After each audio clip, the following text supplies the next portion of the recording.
디지털 변화는 TV 플랫폼에게 예기치 않았던 여러 가지 변수를 낳았습니다. TV와 이 공급자 사이에 셋톱박스가 들어가고요. 저 셋톱박스를 통해서 지상파보다 훨씬 많은 채널을 제공하는 유료 매체들이 생겨났습니다. 그런데 더 큰 변화와 위기는 TV 바깥에서부터 옵니다. 인터넷입니다.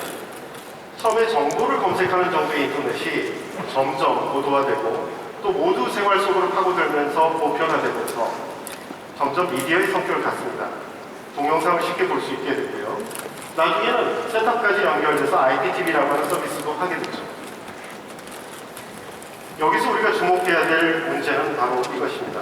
여러분도 인터넷에서 어떤 동영상을 미디어적으로 사용해 보시면 알겠지만 우리가 원할 때 씁니다. 원할 때. TV는 원할 때 볼 수 없었습니다. 인터넷이 가져온 미디어 혁명은 우리에게 시간의 자유를 줬습니다. 바로 넌비니어입니다. 변화는 여기서 그치지 않았습니다. 굉장히 비쌌던 무선통신 역시 점점 보편화됐습니다. 그러더니 2007년이죠. 그 스마트폰 이후에 다양한 스마트 디바이스가 나오면서 여러분들 다 이미 생활이지 않습니까? 모바일에서도 미디어적인 소비를 하기가 너무 편해졌습니다. 이 역시 기존의 TV가 제공해주지 못했던 매듭입니다. 바로 공간의 자리입니다. 넌리니어와 모바일 이 두 가지는 디지털 변화 속에서 미디어 소비에 있어서 이용자에게는 새로운 편리성을 줬지만 기존 TV 플랫폼 사업자에게는 어떻게 할 수 없는 어려운 처지에 도전 과제를 던져줬습니다. 하지만 저도 아직 애가 어리고 그만둘 수도 없고 방법을 찾아야죠. 제 도전 과제는 이 두 가지 키워드, 즉 넌리니어와 모바일에서 우리가 어떻게 대응하고 하는지 그 말씀 중심으로 구성되어 있습니다. 먼저 넌리니어입니다. 이런 생각들도 있어요. 아니 콘텐츠만 좋으면 리니어든 넌리니어든 상관없는 거 아닌가? 그렇게 생각했었죠 저희도. 그런데 몇 가지 생각해 볼 부분들이 발견됐습니다. 우선 용어에서 한번 출발을 해볼게요. VOD라고 이야기하는 넌리니어 콘텐츠의 이용, 그것의 공급을 저희는 사내에서 오랫동안 부가수익이라고 불렀습니다. 여기 한국말 다 잘 아시지만 부가, 하던 거 하고 추가로 얻어지는 것이라고 생각했던 겁니다. 그런데 저희 몇 년간의 살림살이를 뒤져봤더니 꼭 그런 건 아닌 것 같습니다. 유통수익이 늘어났지만 그 사이에 실시간을 기반으로 한 어떤 광고 수익은 성장하지 못했습니다. 이게 어떤 의미일까? 좀 더 들여다보겠습니다. VOD의 경쟁력은 각 유료 플랫폼에서 하는 VOD의 컨텐츠 차이는 거의 없습니다.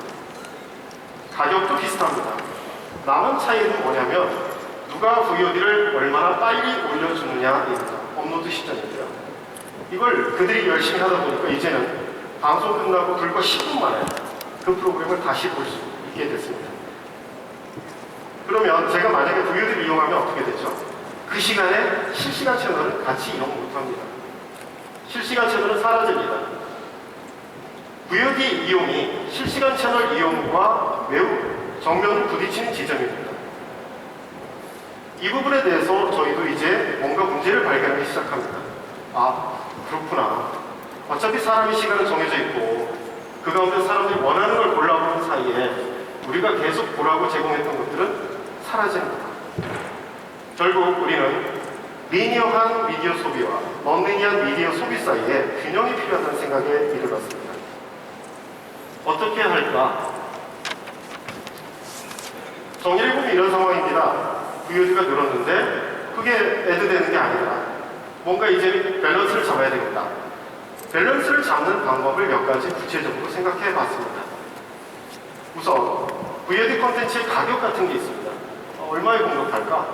또 편성 이슈가 있습니다. 얼마나 빨리 업로드를 하지? 또 그것들을 어떤 위치로 배치를 하지? 이런 편성권이 있고요. 또 하나는 그걸 보는 비즈니스 모델 중에 중요한 광고를 누가 팔지? 이런 부분들에 대해서 우리가 주목을 합니다. 우리가 하고 싶었습니다. 우리가 잘하는 영역이라고 생각이 들었고요. 그런데 이미 하고 있던 유료 매체에서 쉽게 내줄 리가 없습니다. 둘은 계속 갈등을 빚고요. 종종 여러분도 뉴스 보도에서 보듯이 서비스의 중단까지 갈등 구조가 빚어지긴 합니다. 이렇게 하는 시도의 의미는 바로 넌리니어를 그냥 알아서 추가적으로 성장하는 시장이 아니라 리니어와 매우 밀접한 관계가 있는 시장으로 우리가 이해했다는 것으로 해석을 하시면 됩니다. 그런데 그렇다고 해서 넌리니어만 막을 수 있느냐, 저쪽에서 주도권을 다 가지면 되는 거냐, 다른 한편에 좀 아쉬운 부분이 있었습니다. 우리의 리니어 플랫폼이 생각보다 너무 빨리 무너지는 것이 안타까웠습니다. 왜 그럴까? 몇 가지가 우리의 가치가 좀 더 더해져야 했습니다. 지금의 5개 안테나 이렇게 봐서는 어렵고요. 그냥 전기를 꽂으면 집안 어디서나 나오는 TV가 돼야 되고, 또 초고화 TV, 그것도 공짜로 전송이 되는 것도 필요했습니다. 채널 수가 적어지신 그런 메리트는 있어야죠. 그리고 인터넷은 이제 우리도 사용할 수 있는 리소스입니다. 따라서 그 TV와 인터넷을 연결해서 그동안 못했던 쌍방향 서비스를 제공하는 것, VOD를 포함해서요. 그런 것들이 우리의 비전에 포함이 됐습니다. 이 모든 것을 담은 것이 바로 지상파 UHD 전략입니다. 따라서 정리를 해보면 리니어와 넌리니어 사이의 밸런스를 잡기 위해서 이러한 모든 전략을 세우고 있다고 보시면 됩니다. 이것은 단지 저희와 같은 사업자만을 위한 것은 아니라고 믿습니다. 이 혜택은 여러분들 포함한 국민 전체에게 무료 보편 서비스의 강화라는 형태의 혜택으로 돌아갈 겁니다. 다음으로 모바일에 대한 저희 도전 히스토리 그리고 계획을 말씀드릴까 합니다. 사실 모바일은 더 어렵습니다. 하지만 저희는 백지는 아니니까 이런 논리적인 틀에서 출발을 해보겠습니다. 우리는 TV 사업자고 TV가 있습니다. 그 다음에 모바일이라는 새로운 디바이스가 나왔습니다. 이 둘 사이에 어떤 관계를 맺을 것인가를 논리적으로 4가지로 나눠볼 수 있습니다. A는 TV를 보면서 관련된 정보를 검색하거나 같은 프로그램을 보고 있는 내 친구와 커뮤니케이션 하는 겁니다. 이것이 저희가 말하는 최상의 시나리오입니다. 여러분들 모두 다 그랬으면 좋겠습니다. 그런데 이런 분들을 위해서 필요한 서비스가 우리는 이름을 세컨 스크린이라고 부르는 게 있습니다. 그 준비가 필요했습니다. 두 번째는 B나 C처럼 TV가 아니지만 모바일을 하나의 미디어처럼 TV처럼 쓰는 행태가 있습니다.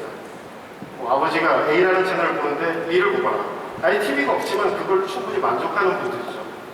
이런 분들을 위해서는 그런 서비스를 제공해줘야 됩니다. 이걸 우리는 N스크린 서비스라고 부릅니다. 이 준비 또한 필요했습니다. B는 대책은 없습니다. 이런 분들이 점점 늘어나기 전에 빨리 모바일 미디어 서비스를 제대로 만들어서 B를 줄이는 게 저희 살 길입니다. 하나씩 뜯어서 말씀드리겠습니다. 세컨 스크린. 세컨 스크린은 제가 굉장히 중요하다고 생각하는 서비스입니다. 왜냐하면 TV가 있고요. TV 한계를 극복한 가장 손쉬운 방법이기 때문입니다. TV는 모두에게 제공되지만 예를 들어서 노출의 한계도 있고요. 심의 같은 게 있지 않습니까? 그 다음에 원웨이입니다. 일방향이라서 각각 이용자들의 어떤 관심을 다 반영하기가 어렵습니다. 모바일 디바이스가 여기에 결합이 된다면 커머스를 포함해서 매우 다양한 비즈니스 기회를 줍니다. 그래서 SBS는 소셜 TV라는 개념의 소티를 몇 년째 해오고 있습니다. 결론부터 말씀드리면 생각같이 그렇게 잘 되진 않는데요. 왜냐하면 저희가 경험을 해보고 사람들이 TV 앞에서 우리가 제공한 세컨 스크리닝 서비스를 이용하려면 그 가치가 있어야 됩니다. 그 프로그램에 궁금한 것들이 거기에만 있어야 되고 다른 포털이나 다른 데 가봐서 없는 정보들이 가득 알차게 준비가 돼야 합니다. 그것도 프로그램 하나만이 아니라 24시간 편성을 하고 있다면 24시간 동안 아주 풍부하게 제공이 돼야 됩니다. 그런데 갑자기 될 일은 없죠. 우리의 제작 혁신이 뒤따르지 않으면 갑자기 이런 정보를 우리만 제공하기 쉽지 않았습니다. 좀 더 시간이 필요했고요. 그게 준비 안 된다면 현재까지는 약 22%의 유저만이 TV와 관련된 행위를 하고 있다고 합니다. 좀 더 많은 노력을 해야 될 영역입니다. 다음으로는 N스크린입니다. N스크린은 TV와 같은 서비스라고 제가 말씀드렸습니다. 그러면 TV처럼 해야죠. SBS만 나오는 TV는 없습니다. 여러분들이 최소한 지상파는 국공으로 보시죠. 따라서 이걸 위해서 저희가 첫 번째로 했던 것은 경쟁자와의 연합입니다. 때로는 으르렁하지만 TV 라이브 서비스를 주기 위해서 우리는 컨텐츠를 모았고 그것을 하나의 서비스로 제공했습니다. 그래서 컨텐츠 연합 플랫폼이라는 걸 만들었고 훅이라고 하는 서비스를 만든 겁니다. 현재 저희는 약 40개의 채널을 제공하고 있고 거의 모든 VOD와 그리고 시간마다 앞으로 돌릴 수 있는 네트워크 PBR 서비스도 제공합니다. 이렇게 이야기했는데 반응이 없는 걸 보니까 유료를 구입하시는 분이 별로 없으시군요. 아무튼 저희는 넷플릭스나 플루보다 훨씬 더 많은 가치를 고객분들께 드리고 있다고 생각합니다. 중간 성적을 보면은 180만 정도의 유저가 유료로 보였는데요. 특이한 점은 저 중에 160만 명이 통신사를 통해서 왔다는 겁니다. 우리는 통신사와 공생 관계를 플랫폼 속의 플랫폼 전략을 통해서 맺었습니다. 통신사의 모바일 서비스 중에서 지상파를 보고 싶은 사람들은 훅으로 오게 만들었습니다. 앞으로도 이틀 안에서 잘 성장할 것을 봅니다. 또한 점점 모바일에서 동영상 소비가 는다는 점도 주목을 했습니다. 그러면 거기에 맞는 비즈니스 모델이 필요했고 쇼클립에 대한 광고라고 생각했습니다. 이 또한 8개 사업자가 함께 모여서 플랫폼화했습니다. 그게 바로 SMR이라고 하는 스마트 미디어 랩 서비스입니다. B2C는 아니니까 여러분들 모르실 거고요. 잘 되고 있습니다. 그래서 포털에 의존하지 않고 저희 비즈니스를 키워나가고 있는데요. 오히려 저희에게 주어진 과제는 실시간 시청과 풀 VOD 판매와 그리고 이 클립에 대한 광고가 서로 훼손하지 않고 밸런스를 잘 잡게 하는 것, 이것이 우리에게 주어진 과제로 남아있습니다. 다음으로 욕심을 좀 더 내봤습니다. 지금까지의 과제는 뭐냐면 웹 환경이 있으니까 그것에 대응하고자 하는 노력일 뿐입니다. 좀 변화를 주도할 수는 없을까? 판을 바꿔볼 수는 없을까? 이런 생각이 들었습니다. 그러기 위해서 우리가 뭘 잘하는지 들여다보기로 했습니다. 첫 번째, 제가 주목한 것은 바로 컨텐츠의 양입니다. 지금까지 컨텐츠는 시간이 지나면 그 가치가 하락하는 구조였습니다. 그런데 그렇게 노력해서 애써 만든 컨텐츠가 우리의 아카이브에는 시간이 갈수록 쌓여갑니다. 검은색으로 표시된 저 영역에서 무엇인가를 얻어낼 수 있다면 큰 기회가 올 거라고 생각했습니다. 다행히 경쟁자들이 그렇게 강하지 않습니다. 해볼 만한 영역입니다. 유튜브가 가장 큰 경쟁자인데 다행히도 거기에서 믿을 만한